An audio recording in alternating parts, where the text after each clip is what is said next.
And shifting focus now to Somalia, where the Al-Qaeda-linked Al-Shabaab terrorist group has carried out yet another suicide attack.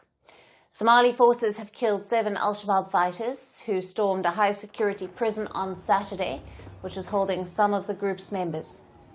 The attack took place at the Godka Jilakau facility in Mogadishu, near the presidential palace.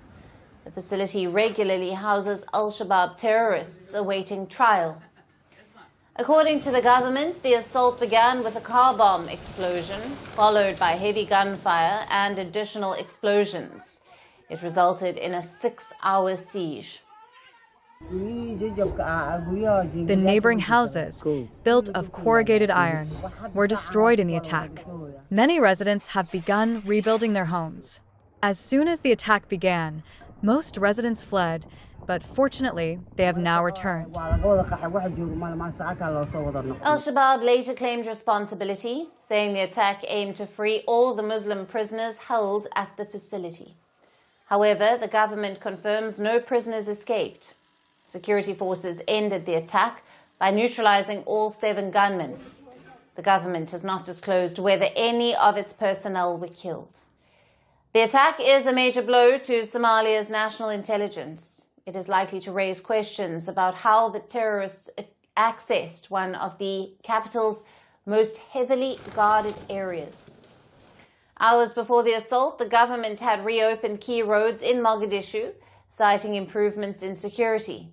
But the incident highlights the worsening situation in Somalia, despite the years-long efforts to end the Al-Shabaab insurgency.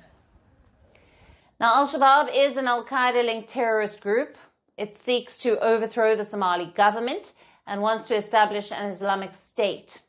The group has a stronghold in southern Somalia, and thousands have been killed in decades of attacks in the country. In years of fighting, Somalia has made progress against the group with varying success, but the situation has deteriorated significantly this year. Al-Shabaab has seized control of dozens of towns and villages, undoing much of the government's recent military gains. The United States has been heavily involved in supporting Somalia's fight against Al-Shabaab. It conducts regular drone and air strikes, targeting leaders, training camps, and logistics hubs. The group is considered by the US as the largest, wealthiest, and most lethal Al-Qaeda-affiliated organization globally.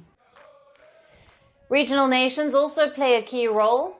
Countries like Kenya, Ethiopia, and Uganda contribute troops as a part of the African Union peacekeeping mission.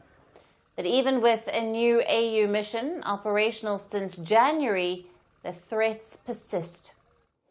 Al-Shabaab continues to gain momentum despite the ongoing counter-terrorism efforts. The group has shown tactical flexibility, focusing on asymmetric warfare, including ambushes, suicide bombings, and targeted attacks on military installations. These highlight the urgent need for strengthened security measures.